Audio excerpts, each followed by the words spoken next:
another occasion to read another chapter of Swami Anand Arun's book Lone Seeker, Many Masters.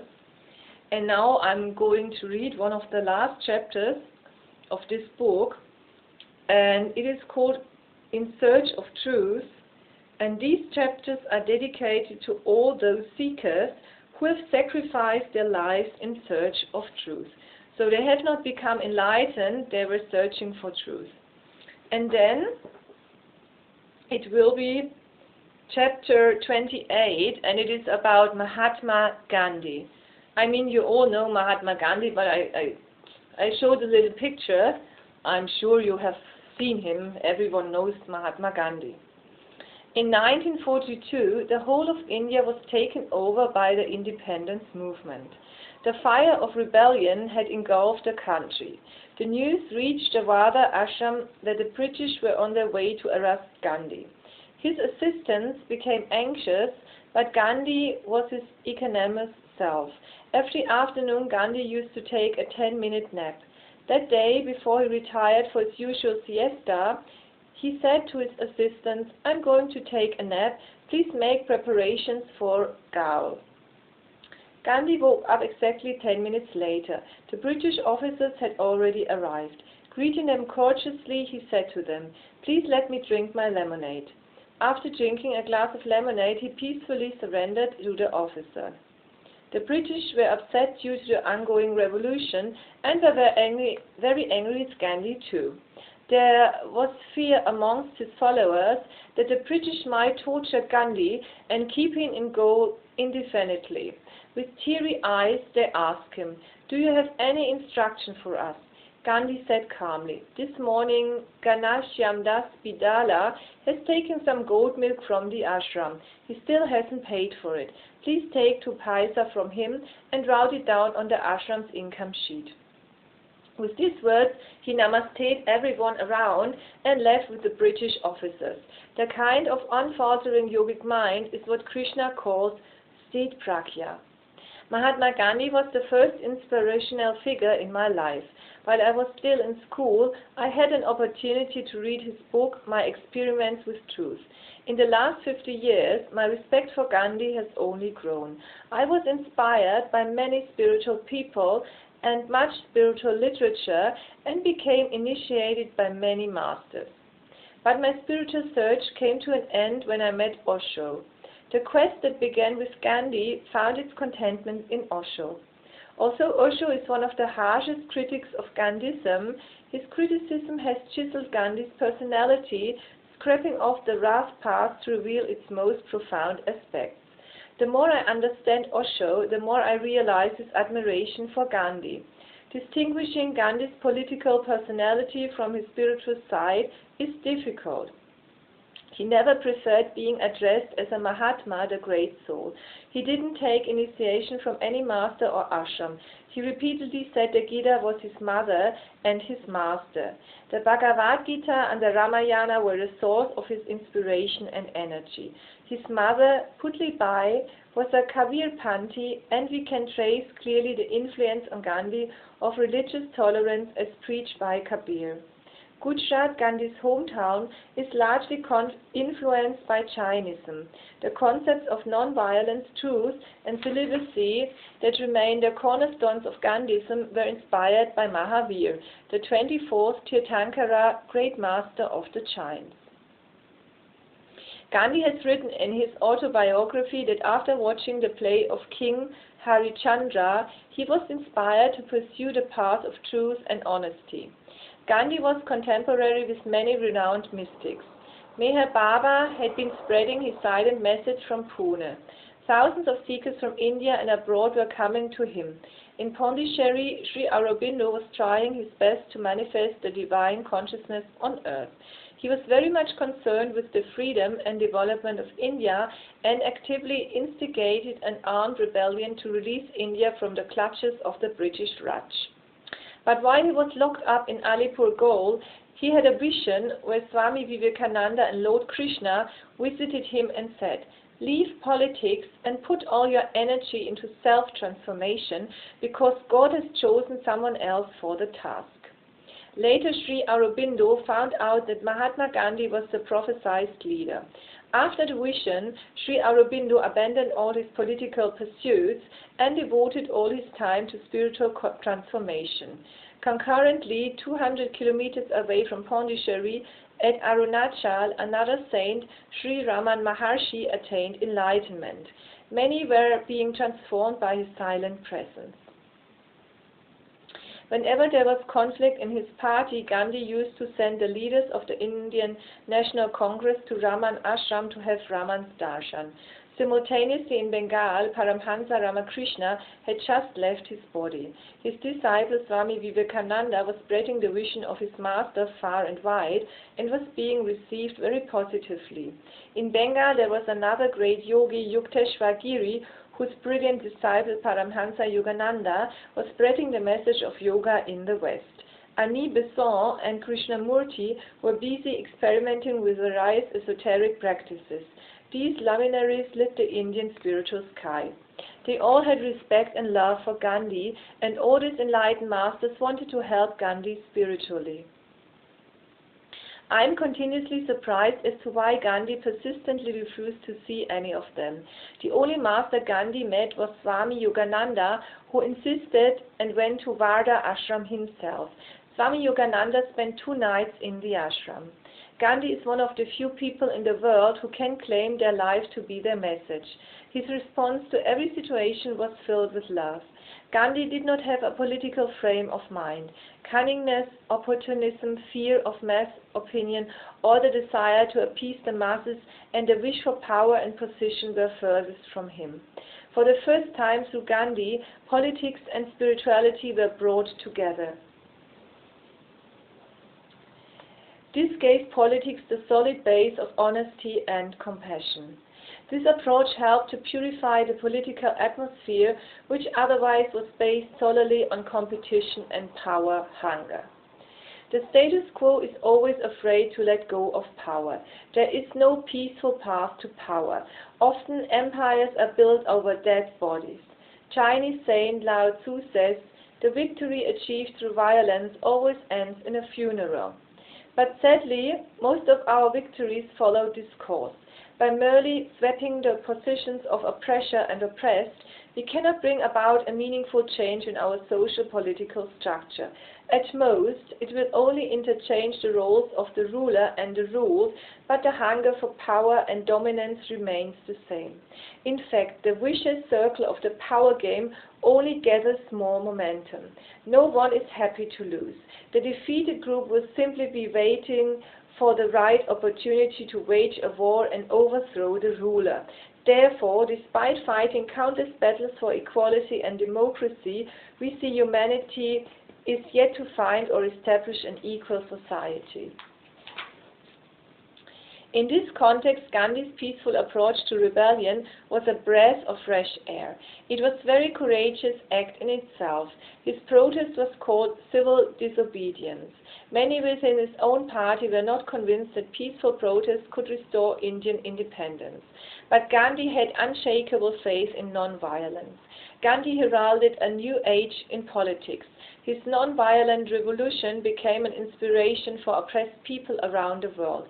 Civil rights leaders, Martin Luther King in the United States of America, Nelson Mandela in South Africa, the democratic leader Aung San Suu Kyi in Burma, and the Dalai Lama all used the path Gandhi had led. In Nepal, B.P. Koirala gave up armed rebellion and returned to Nepal to start a peaceful protest. Krishna Prasad Bhattarai was in agreement with Gandhi when it came to non-violent political protest. The beauty of non-violent protest is how one can achieve the desired result without compromising the universal human values such as peace, tolerance, and kinship. This avails both parties to come to an agreement and dignity. Let's take India as an example. Even after the British left India, they still remain friends with India by becoming members of the Commonwealth countries. Both countries are still benefiting from it today. The day Mahatma Gandhi was shot dead, Osho had wept for hours. He has said, "I pay him respect for his sincerity, and he lived and that he lived it whatsoever the consequences. He lost his life just because of that sincerity. With Mahatma Gandhi, India lost its whole past, because never before was anybody in India shot dead or crucified. That had not been the way of this country. Not that they are very tolerant people, but just so snobbish. They don't think anybody is worth crucifying. They are far higher. With Mahatma Gandhi, India ended a chapter and also began a chapter. I wept, not because he had been killed, because everybody has to die. There is not much in it, and it is better to die the way he died rather than dying on a hospital bed, particularly in India. It was a clean and beautiful death in that way. Gandhi had the capacity to know the pulse of the people. Gandhi can only be born into a culture where there has been an unbroken tradition of enlightened masters such as Ram, Krishna, Buddha, Mahavir, Kabir, Nanak, and Ramakrishna. Gandhi is a beautiful flower in the same lineage. According to a show, Gandhi could not be spiritually liberated and needs to take one more birth for his liberation. Maybe he has already taken the birth. Still, I don't regard him any less than an enlightened master. He postponed his own spiritual growth to free the country from social, political, and economic oppression. Such compassion can only flower in the heart of a Bodhisattva. Raman Maharshi and Gandhi. Whenever there was conflict with the Indian National Congress, Mahatma Gandhi would send his political leaders to have the darshan of Raman Maharshi. In this way, many important figures in Indian politics went to have darshan of Raman Maharshi, but what is surprising is that although Gandhi sent many people to meet Raman, Gandhi himself never went to see him. Mahatma Gandhi also spent a lot of time in Pune. Another enlightened master of that time, Meher Baba, sent invitations to Gandhi many times, but he never accepted Meher Baba's invitation either. Both Raman Maharshi and Meher Baba were silent saints. Meher Baba had even written a letter to Gandhi in which he had said, "I have already found a path to emancipation and samadhi that you are searching for. I can help you to find it." But also he was in Pune many times, he never met Meher Baba. In 1930, Gandhi was delivering a public speech in a place which was just 300 meters away from Raman Ashram in Tiruvannamalai. The ashram was en route to the place where Gandhi was delivering his speech. Gandhi often appreciated Raman Maharshi publicly, so everyone in the ashram thought he would surely come and meet Raman. All the ashramites gathered at the gate of the ashram with garlands to welcome Gandhi. Gandhi's car arrived. In the open-hooded car, Raja Gopalachari was seated with him. He was the organizer of Gandhi's trip to South India. Raja Gopalachari later went on to become the first Governor General of independent India and the Chief Minister of Madras. Gandhi's car stopped in front of the ashram gate for a while. The ashramites welcomed him by offering garlands. Gandhiji received the garlands and returned the courtesy by greeting them in return. Also, that Gandhi would get out of the car and have a darshan of the Maharshi in the ashram, but Raja Gopalachari signaled the car to move ahead. Gandhi did not meet Raman, also he reached the gate of his ashram, which left everyone surprised. One of the ashramites, Sundaresha Iyer, had gone to meet Gandhi at his event and also had the opportunity to meet him, at which time he presented 2 books of Raman Maharshi. Instead of keeping the books for himself, Gandhi signed them and auctioned them right then and there and deposited them amount in the Harijan Welfare Fund. The ashramites, not understanding Gandhi's behavior, asked Raman, "Why didn't Gandhi come to have your darshan?" Raman Maharshi answered, "Gandhi is a man of very high consciousness. Raja Gopalachari had the fear that if Gandhi had my darshan, he would be immediately transformed. He could even reach the state of samadhi and leave active politics. This is why Raja Gopalachari prevented Gandhi from seeing me." Gandhi returned to Madras after a few days. An ashramite, Krishna Swami, went to Madras to invite him. Gandhi's reply was, "I want to have the darshan of Bhagwan, but I don't know when the time will come." The time never came because on January 30, 1948, Gandhi bid farewell to the world. Similarly, Western psychologist Carl Gustav Jung also appreciated Raman and would regularly write in his letter, "I will certainly come to meet Raman." Jung came to India because he had great interest in Indian mysticism. He met many so-called saints, but didn't meet any of the enlightened masters of that time, such as Raman Maharshi, Meher Baba, Anand Ma or Sri Aurobindo. I have witnessed this time and time again. When Osho came to Patna, Jayaprakash Narayanan would come to listen to Osho's discourses, but he would do so staying in his car. Once I had asked Osho about Jayaprakash, Vinoba and Kripalini during his discourse. In that discourse, Osho had praised Jayaprakash as a man of saintly nature. Osho had said that while Vinoba is a saint from the outside, but a politician inside, Jayaprakash only has politics on the outside, but essentially is a saint. This is why he never became successful in politics, because he is a spiritual person by nature and always gets crushed in political tussles. I had given that recording to Jayaprakash when I met him in Patna. I had thought that after listening to the discourse, Jayaprakash would meet Osho, but that did not happen. Many renowned figures of India came in contact with Osho, but didn't begin their meditative journey. Some of these people include Indira Gandhi, Rajiv Gandhi, Hari Banjarai Bachchan, Mahipal Maheshpat, Amrita Pritam, and Khushwant Singh, among others. Although they all praised Osho, they could not come close to him spiritually. Similarly, when Osho came to Nepal in 1986, many spiritual people who read Osho and praised him didn't come to meet him. Even today, many famous people with spiritual potential come to Tapoban. They praise Tapoban but save themselves from meditation. Why does this happen? Osho has spoken to me in detail about this. Osho's analysis goes deeper than that of Raman Maharshi. He says, Gandhi was not going to be stopped by Raja Gopalachari.